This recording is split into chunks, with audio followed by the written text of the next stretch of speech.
Hi, everybody. Thank you all for joining. Thank you.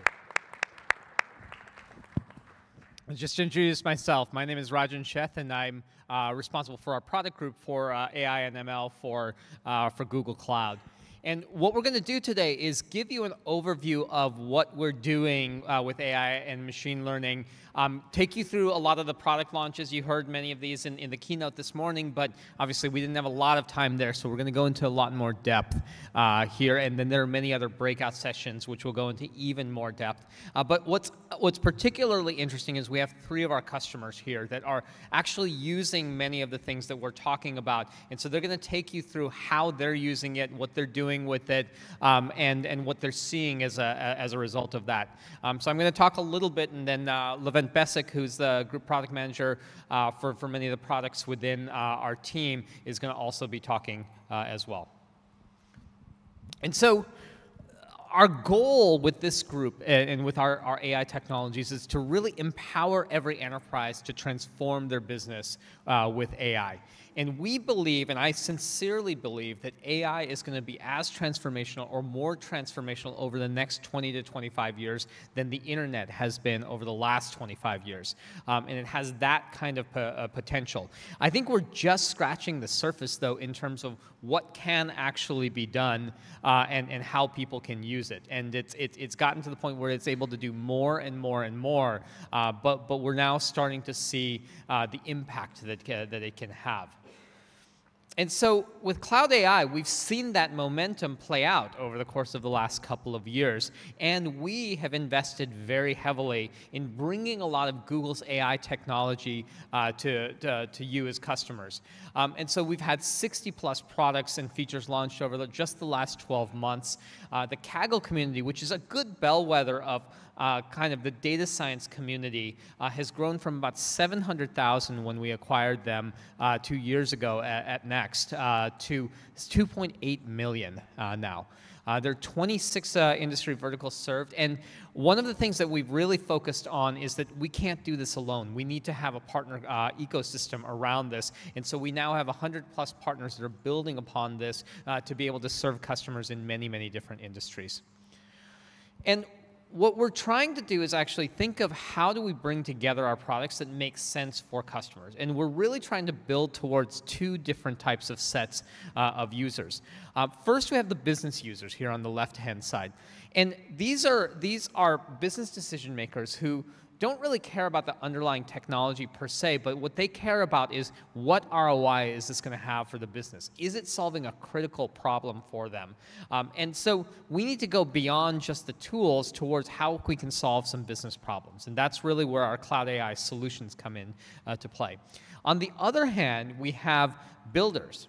We have developers all the way through to data scientists, through ML engineers, data engineers. How do we actually build the right set of tools to empower the builders to do great things? And how do we add a lot of what we've built at Google as a part of that, so that we give you a great place to stand on top of to be able to get to where you want to get to? And so we're going to cover these separately in terms of our product set to show you what's possible with the solutions that we have and what's possible with for builders.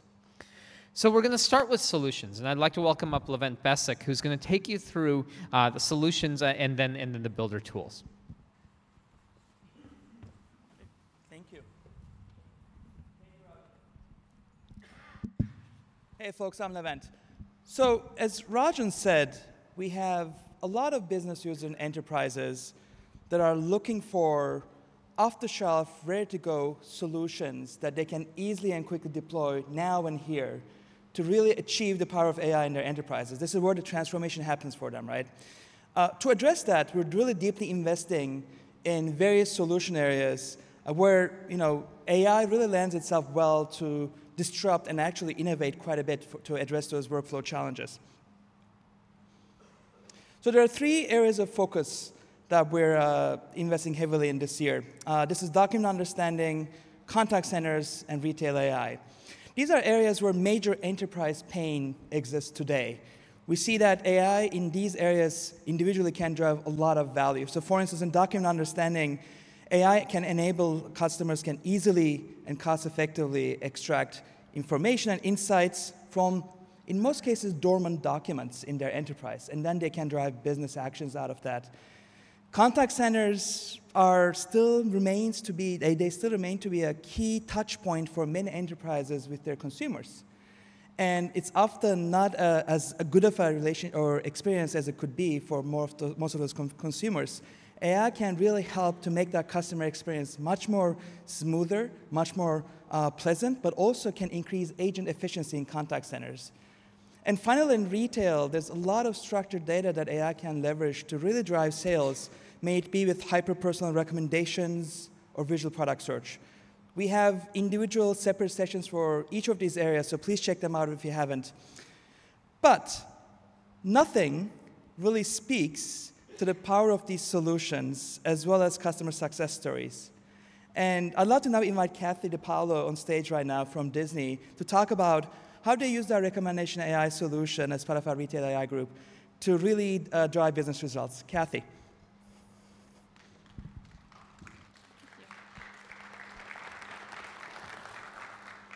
Thanks, Levent. I'm Kathy DePaulo, and before we move forward, I'd like to tell you a little bit about my team and where we sit in the broader Disney organization. So my team works on technology that's both behind the scenes and guest-facing. And we are charged with creating products and experiences that bring our characters and stories to life. So our guests have deep affinities for our brands and our characters, and it's our job to help them connect and help them feel well-served and understood, whether they're in our parks or in our stores. Now, we have over 200 Disney stores in North America. We also have stores in Europe, Japan, and China, and over 600 retail locations inside our parks. Online, Shop Disney is the e-commerce arm for the Disney store, and we have products from all of our different franchises, whether it's Disney, Star Wars, Avenger, or Marvel, and Pixar, and a variety of different licensed brands that we partner with, from Coach to Dooney & Burke to Rag & Bone. Also, the assortment is very diverse. So we could have anything from toys to collectibles to costumes to home goods. So how do we help guests find what they're looking for? So this is where we decided to partner with Google on a data-driven approach. So on our website, on the product detail page, we were already serving recommendations to our guests. But we wondered, could we do better with deep learning models that were driven by real-time interactions on-site or online with our users? So we worked with Google. We took a year's worth of anonymized user interaction data to train models, and then we tested. So on the left-hand side, you can see our old recommender system, which was really based on product metadata, which can be misleading. You can see this recommender was keying off the term mask in the data and recommending, when the user was looking for sleep masks, things that you might not really want to sleep in. On the right-hand side, you can see that the Google recommender, leveraging user interactions, was actually able to figure out what the user wanted. So we ran this test and found that across the board, engagement improved with the site, which was good. That was what we were optimizing for. And then revenue, as a byproduct of that, also increased. So encouraged by those results, we decided to try another placement on the added to bag modal. So once a guest has already selected an item and said, yes, I want to buy that item, what do we show them? At that point, we don't want to show them other items that they might want to buy instead. We want to show them complementary items that they might like in addition. So again, we tested, and our old recommender, keying off the term light in a light-up costume for kids, showed some things of questionable relevance. The Google recommender, leveraging actual real-time user data, was able to find complementary items to the costume that the user was looking at. Another example here, we have a guest shopping for a red dress. They've already bought a red dress. They probably don't want another one, but they might want some complementary items. So in this case, we did not have an existing recommender on the added to bag modal. So we wanted to test not only the two recommenders against each other, but the idea of having no recommendations. Now, we found something interesting there, which was no recommendations did better than our old recommender. And the Google engineering team helped us figure out why. It turns out that on certain mobile devices and certain browsers, the addition of the recommendations slider actually pushed the add to bag or the purchase button off the screen, which actually discouraged users from purchasing the item. So this was a good lesson learned for us in that the placement and the user design matter in some cases at least as much as the actual performance of the recommender. So takeaways for us, as you guys probably know, it's all about the data. If you haven't been using ML with your data, probably your data is not ready for ML. However, the only way to solve that problem is to start and to try, and you'll probably discover things about your data along the way that have other advantages to you. Placement matters, as we talked about, and the only way to tune these models is to test them in real life. And the other thing that we found is, whereas it may be relatively straightforward to get to something with 80% accuracy, getting to 90% is an art as well as a science, and that's where Google's team of engineers who have been doing this for many, many years came in and helped us get over that hump. So happy ending to this story. We now have these two recommenders running in production, and we're continuing to see increased average order value, increased units per transaction, and increased revenue. And looking forward, we are identifying and exploring even more opportunities to leverage recommendation and other AI systems from Google. So thanks very much.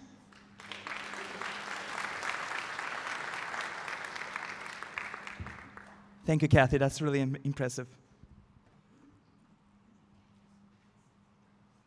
All right. So while we're working very hard to provide these ready-to-deploy solutions for our business users, as Google Cloud, we still want to be the best platform for AI builders. So let's talk a bit more about that and how we're innovating in that space. So we realize that AI builders have varying levels of needs depending on their ML expertise. And we'd like to meet every user wherever they might be in that AI journey. May it be in the data science portion, or maybe further down the line in deployment side. And let's start with ML infrastructure and what we're doing there. So today, we're really excited to announce major innovations in our TPU lines. TPU v3 is now generally available, where each TPU delivers up to 180 teraflops of floating point performance. It includes a high-speed custom network that allows these TPUs to get work together in TPU pods. And these pods can deliver over 100 petaflops, making them over 8 times more powerful than the previous generation. I mean, with this rate of innovation, I think we need to create new flop metrics, because I know what comes after peta. But we need to figure that out, because it's going pretty fast. But no hardware itself, of course, innovation is good unless there's a software ecosystem around it. That's why we're collaborating very closely with the PyTorch community and other frameworks to make sure TPUs can effectively power any ML model that these folks can create. Of course, it also works really well with Kubeflow and deep learning VMs that we offer. So really excited about this. Another area that we heard loud and clear from you was to offer our comprehensive data science capabilities in a much more integrated and seamless way. So we're really excited on that front to announce AI Platform today.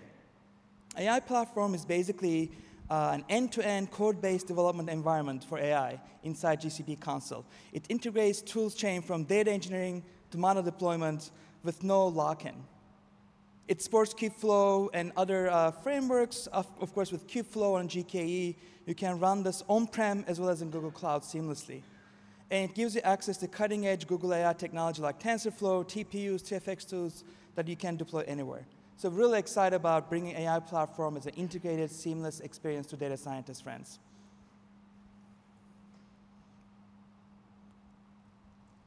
So AI, what does it include? Pretty much anything you would expect for an AI platform to include. Anything from data prep tools like data labeling, built-in algorithms, to training and prediction tools, to notebook experience. Of course, this will all be integrated seamlessly with the rest of our data and analytics tools like DataProc and Data PubSub.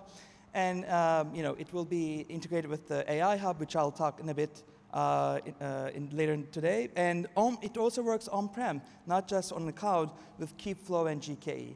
So it should be hopefully a one-stop integrated experience for data scientists that's going to really make AI development efficient, effective, and fun.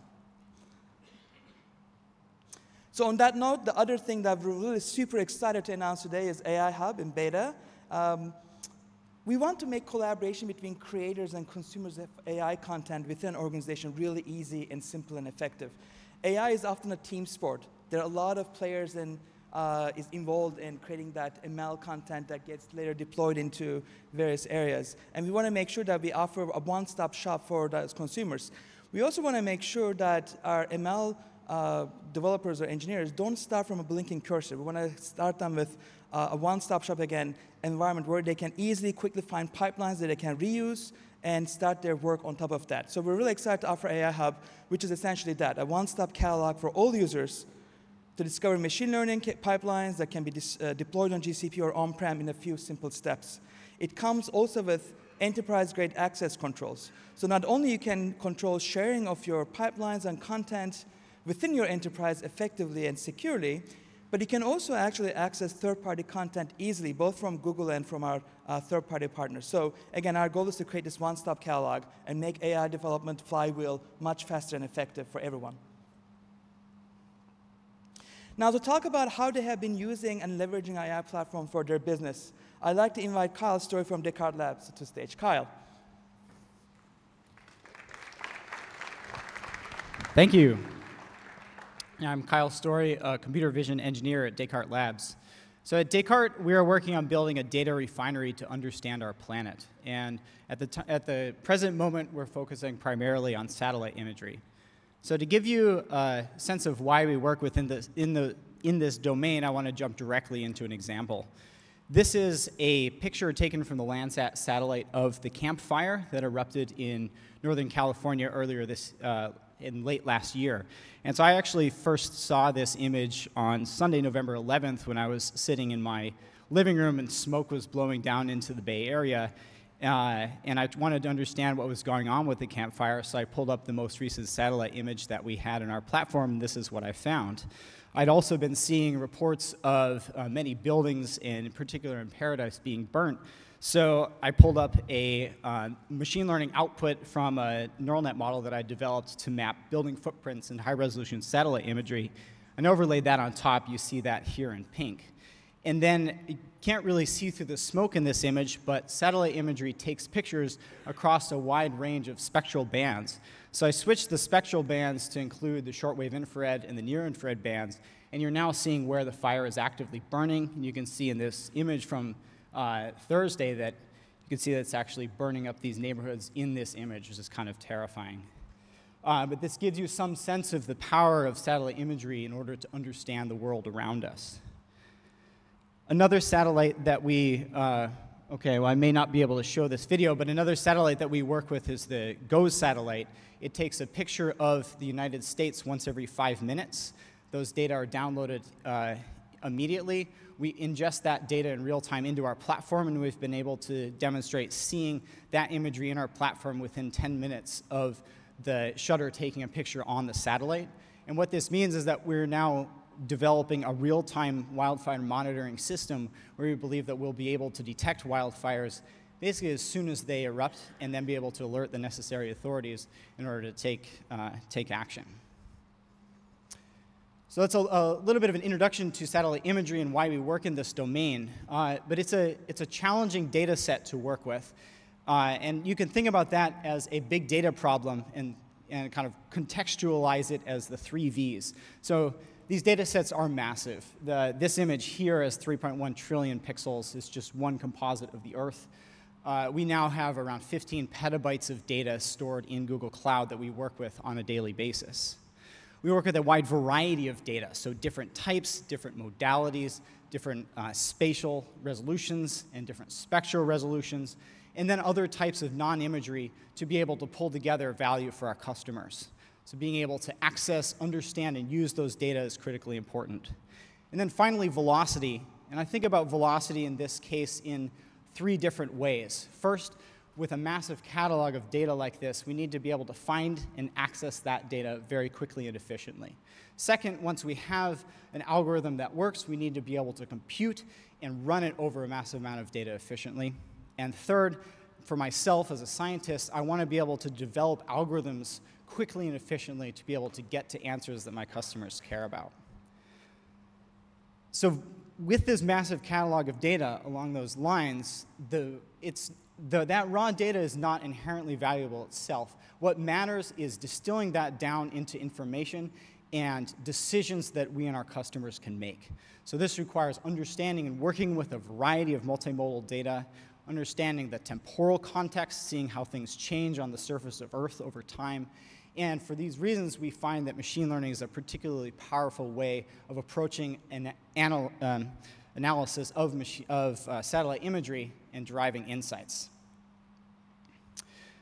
In order to enable our workflows, we've built out a platform to ingest, host, and analyze satellite imagery in Google Cloud. We now have over 15 petabytes of data stored in the cloud. We're able to achieve millisecond search of that entire database to get the exact piece of information that I want at any time. And for example, we have a raster service that takes all of those images, tiles them, so I, as an analyst, just simply get back the array of pixels that I care about. As a quick example, this is real code.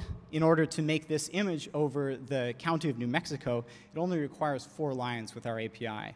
So importing the module, I define the location, Taos County. Then I perform a metadata search over the satellite, the location, and the time. And finally, I ask my service to retrieve those data, tile them together, and then hand me back this array. This is now a NumPy array, and I can build out machine learning algorithms or whatever else I want to do on top of this. So let me describe a little bit more about how the Google Cloud tools allow us to enable this workflow. The first piece is the data. The data is the most important part. We ingest a huge amount of data in real time as it becomes available from satellites. That's all done with Google Compute. Once those data are ingested, they're then stored in particular formats in Google Cloud for easy access. Then I train my models, so I'm primarily using TensorFlow and Keras implementations. I work within a virtual machine in the cloud, so I'm sitting right next to the data. I can leverage the compute resources and spin up as many GPUs as I need to be able to train my models. And then once I have a finished model, I store it directly into a Google bucket in the cloud. Now I have a model, I want to deploy it over the Earth. So we control the environment in which those models are used with Docker containers. We host those in the Google Container Registry.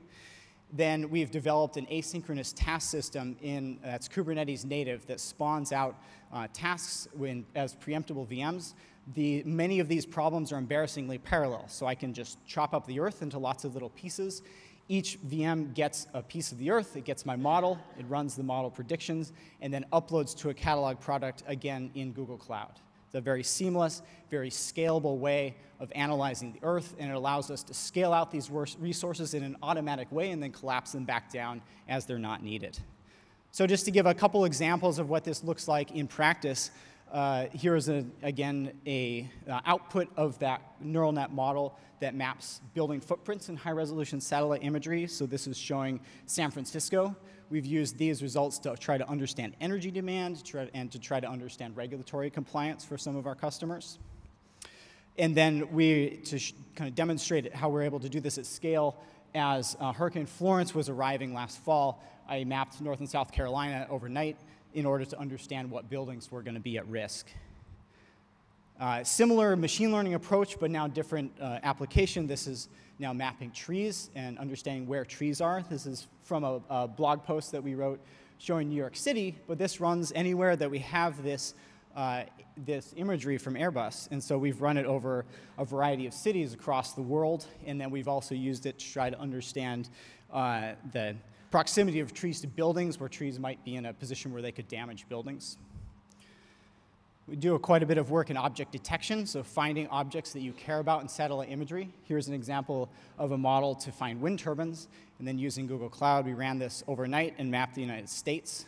So this is now a density map of the wind turbines in the United States drawn from satellite imagery. This processed over 55,000 images using up to 7,000 processors. And this was without doing anything special. I didn't even, the person who did this didn't even have to call our engineering team. He just ran it with our systems. Yet one more example here is understanding the water extent. So this is now a random forest model to define whether or not each pixel is water using their spectral information. And we processed all of Landsat from 1984 to present. And so what you're seeing is now a movie over time of how the footprint of water varies. You can kind of see the floods come and go over the spring seasons up and down the Mississippi, for example. One last example here. We work with customers in the oil and gas industry to try to understand, in particular, fracking and fracking well pad development. So this is what, if you haven't seen images like this is what fracking well pads look like in the Permian Basin in Texas. So we built a neural net model to find those, map out all of the well pads, and then here we're now layering on top of this flare information from the VIIRS satellite. So occasionally well pads will burn off excess gas, and we can see those flares, and so this gives us an understanding of the state of those well pads, what are actively producing. So a bunch of examples there, and it makes it look like these machine learning pipelines are super smooth and you just run them. We find that in reality, it's oftentimes much more of a mess, and these pipelines are hard to maintain and they're hard to further develop. And so that's pushed us to start exploring a relatively new tool from Google called Kubeflow Pipelines, which you may have heard of. And I encourage you to see a breakout talk that my colleague gave yesterday in a little more detail about Kubeflow. The concept here is to be able to create reusable, reproducible pipelines, to be able to move quickly from experimentation to production, and then also to orchestrate this entire workflow native to Kubernetes, native to the cloud. So it works very well for us, given that our platform is built fully in the Google ecosystem. So this framework allows you to author and orchestrate machine learning workflows, but it is generic to beyond machine learning. And the concept is to create composable, reusable parts. Each component is then containerized and run in a Docker container, so you control its environment. You know when you come back a year later, it will still run. And then the network is run as an automatic DAG inference. And so here you can see an example of a pipeline chaining together a number of components. And this allows us to create reusable pipelines and encapsulate very complicated workflows where oftentimes the machine learning part is just one small piece. So with that, I'll leave you with one last image that we created using Google Cloud. This is a composite of nitrogen dioxide taken from the Sentinel-5P satellite. Nitrogen dioxide is a byproduct of combustion, and so you see the combustion in a large number of cities around the world. You can see shipping lanes, the emission coming off of ships. In Africa, that's biomass burning, burning off fields after the crops have been harvested. And so we're excited to be able to start working with this data set to try to understand these climate gases. So with that, I'll hand the microphone back over. Thank you. Thank you, Kyle. All right, last but not least, I'd like to spend a bit more time on our new capabilities in AutoML and our pre-trained APIs for AI developers. So our goal here with our comprehensive suite of capabilities for AI developers is to really enable them and give them the power to add a layer of intelligence into their applications and services quickly and easily without any ML expertise. And we really want to make sure that these capabilities are best in class in the industry. As Google, we do not want to create me-too capabilities. When we do create a new product, we want to make sure it's really best in class, highly accurate, and also cost-effective. So we offer this comprehensive set of building blocks. And you might be familiar with these products that you see on your screen from Sight, Language, and Conversation. And we did a lot of work over last years, both feature-wise and also performance-wise, to make sure that they do remain best in class. However, today I'm really excited to announce 2 new products in especially AutoML family and a new category, structured data. So let's go a little bit more into that. So I'm really excited today to talk about AutoML tables. AutoML tables is basically our AutoML, the magic of AutoML that we bring to structured data. You might know that majority of enterprise data is structured and in tabular form, and many business problems require making predictions and forecasting off of that data. Key needs tend to be in demand forecasting, for instance, supply chain optimization, fraud detection, lead conversion optimization, or increasing customer LTV. And those problems are all basic structured data problems. And today we're announcing AutoML tables, which can automatically build and deploy state-of-the-art machine learning models on structured data at massively increased scale and speed. It's similar to the other AutoMLs that we have in the market today in vision and natural language and translation. Very similar experience where all you have to do is point AutoML tables to your tabular data. AutoML tables in the background will create hundreds of different models using different deep neural networks, do a neural architectural search, pick the best one and deploy it to a REST API, ready to go for you. And what we see in our benchmarking in Kaggle, private Kaggle competitions is that AutoML tables tend to beat pretty much everything out there in the market. So we're really excited to bring this deep learning capability in an automated way through AutoML tables. Another area that we're really excited to bring AutoML magic is AutoML video. Again, we want to enable our customers to create custom video models for video classification, shot classification, action recognition, and object tracking. So we're really excited to announce this now, ready to go. If you're a developer with a ton of video content, check it out. We're confident that you'll be impressed with the performance and cost effectiveness of this AutoML. Now, I'd like to invite Nicholas Pilkington from Drone Deploy to talk about how they have been using our AutoML capabilities to drive business value for themselves and for their clients. Nicholas.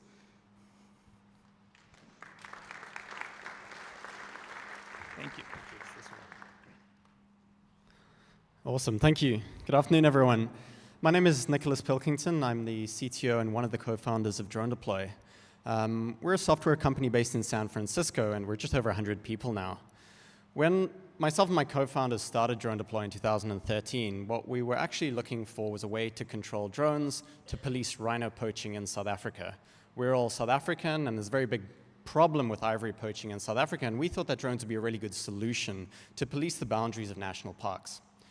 What we found is that it was very hard to operate drones. Drones at that point were science experiments. It was very difficult to get that hardware flying, let alone get images or video back to the ground. So we set off to build a piece of software that would make it easy for anyone, regardless of which industry they were in, to use drones to acquire imagery, process that imagery, and answer questions that were relevant to their business. The result of doing that over the last 6 years has been very humbling, and this map kind of represents all the places around the world where Drone Deploy is currently being used. This is over 700,000 job sites where our software is operating drones autonomously, flying around areas, collecting imagery, and processing that imagery. As a result of that, we end up with a lot of data.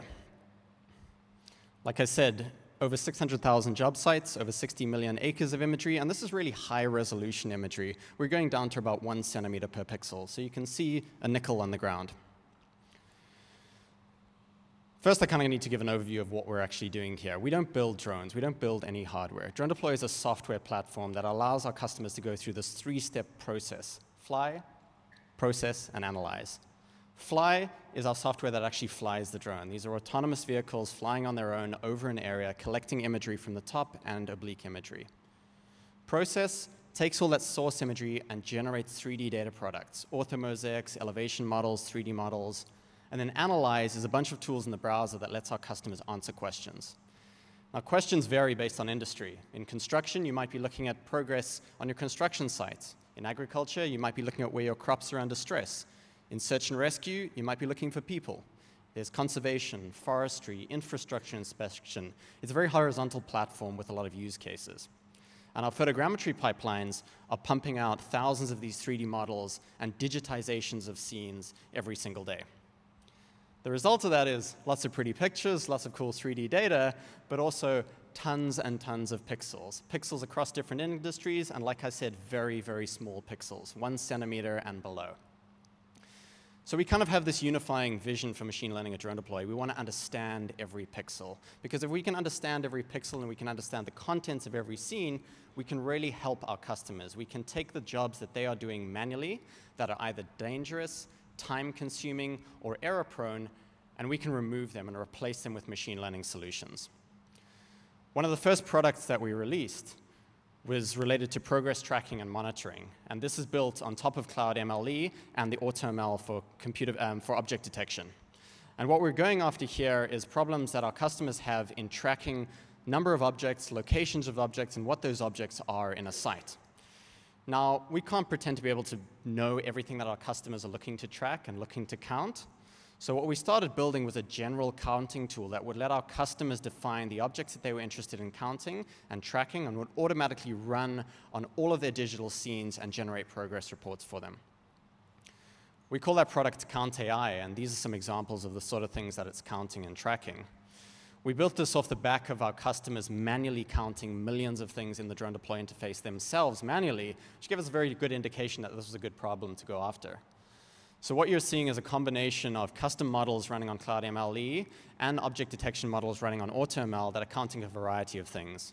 We've got palm trees, cars, solar energy combiners, solar panels, and you can see all of those models are operating at a scale of about 3 square meters. But we've also got models that are operating at very, very high resolution. In the bottom left, you're seeing thermal imagery flying over solar arrays that are detecting node and string outages of individual parts of the panels.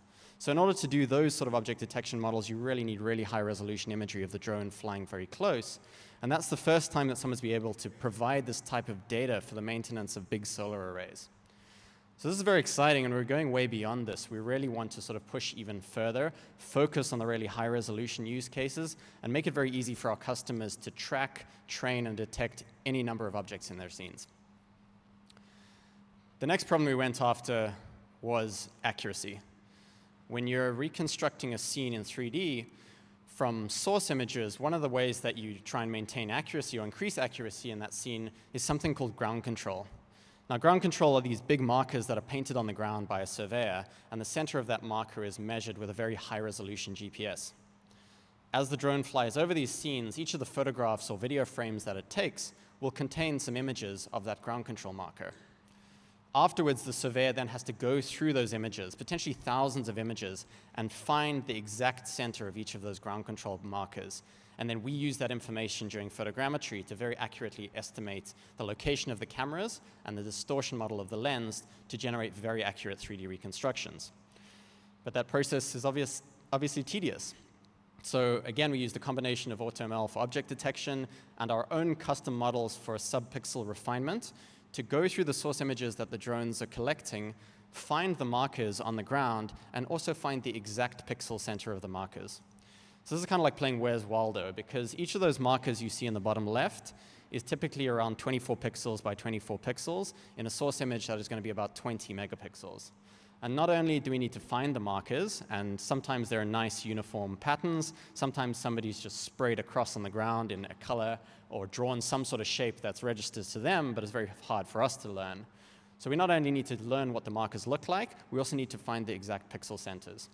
And you can see that 1 second from the right, that's not a nice symmetric shape. We can't just take the center of the bounding box there. We actually have to learn what the center means of different types of shapes. So this is a product which drives a huge amount of value for our customers, because we're taking a part of the process out entirely. Normally they have to sit there, they have to manually tag images. Now they get survey-grade data automatically every time. The result of this is they fly a lot more drones, they collect a lot more imagery, we get a much richer understanding of the scenes. We're seeing farms, construction sites being mapped every single day, and the progress monitoring and tracking associated with that is some really, really exciting data. The last thing I want to mention is drones for good. When we started this company, we figured that almost any industry in the world could in some way benefit from an aerial point of view. And what we've seen a lot of recently is the use of drones in emergency services and disaster recovery. Kyle talked briefly about Campfire in his slides, and that's a project that we were also involved in from the emergency response and recovery efforts. Drone Deploy was the piece of software that was used by 16 teams to coordinate their drone operations on site, on location, and it was used to manage drone flights through and below the smoke with RGB and thermal cameras looking for people and buildings that had been destroyed. And I think as soon as we see our platform used for these kind of applications, we get really excited about the applications of industrial robotics and industrial machine learning. But it also raises some important conversations. And we saw Google release their principles on fair usage of AI, and it's principles that we at Drone Deploy definitely support. We realize that this technology is very exciting, it's very powerful, it's helping people solve very urgent, very critical problems. And we want to make sure that more of that is used, and more of that is used in the right way. So I think drones for good and the responsible use of artificial intelligence is probably one of the most important conversations of our generation, and I'm really excited to see what more we can do for good with drones. Thank you.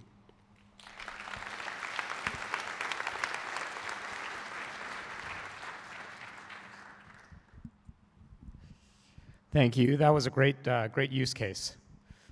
So I want to highlight a couple last things, and then we'll take some questions after there. So the customer momentum for this has really exploded over the course of the last couple of years, and both in terms of big customers as well as smaller customers, partners, people that are delivering things to other customers, those kinds of things. And we've seen a lot of interesting areas. And so, but we think this is really just the beginning.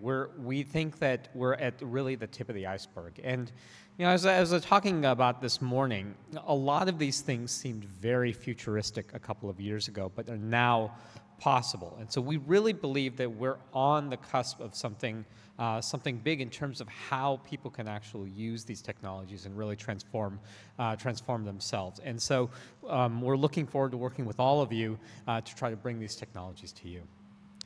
So with that, we'd be happy to take any questions.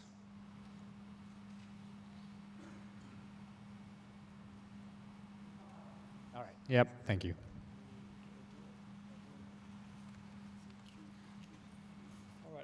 Question on Dory.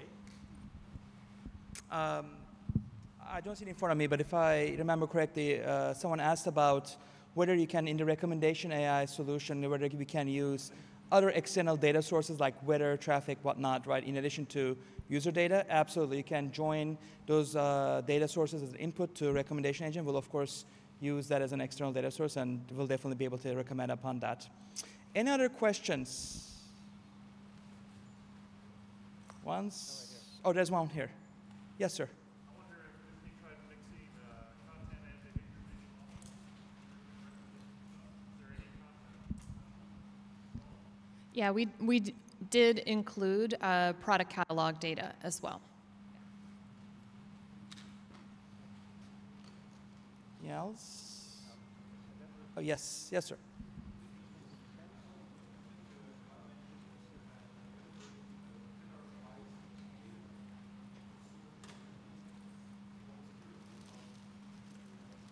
So the question is, Kyle mentioned they can search, I think, 15 petabytes of data in milliseconds. How do you do that? That seems impressive. Yeah, I can put you in contact with the engineers so we can give you a more detailed answer, but at a high level, we use Elasticsearch under that, and then we distill out metadata tags for each of those pieces of imagery that are unique.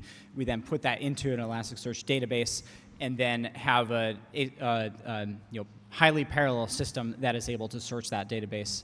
If you have more detailed questions, I can put you in contact with the people who have the answers. In the center aisle are two microphones that will help everybody be able to hear your question. Thanks. Other questions? Oh, one right here. How do you know when you have data that will lend itself to these models?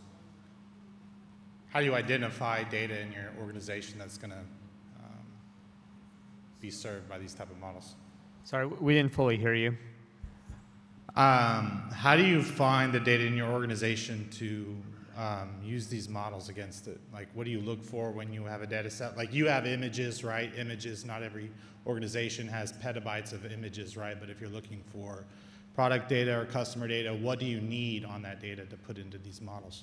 So I'll start with that, but I'm curious to get the feedback from folks over here. I think that is probably the hardest problem, and I think one of the things is that we've focused a lot, or we've made a lot of strides in terms of the automation of creation of the model and things like that. But actually getting the right data and the right data in the right place is probably the toughest thing. But I'll turn it over to you guys to. Yeah, from our point of view, we started looking at what our customers were doing in the platform. And we looked at those tasks, and we looked at which of them were hard, which of them were expensive, which of them were time-consuming, and we started there. And the Count AI product, that was born of just seeing that our customers were manually sitting in the interface counting objects. And as soon as we saw that, we got the imagery, we got it labeled, we trained object detection models, and we replaced the manual counting with machine learning. Yeah, and for us, we also worked very closely with our business partners to understand and bring in their intuition around what signals were important in some of these buying decisions, how they've thought about this in the past, and so that combined with our own data exploration helped guide our acquisition of the data that we use to feed into and train the models. Other questions? Great. Well, thank you all very much. We appreciate you coming.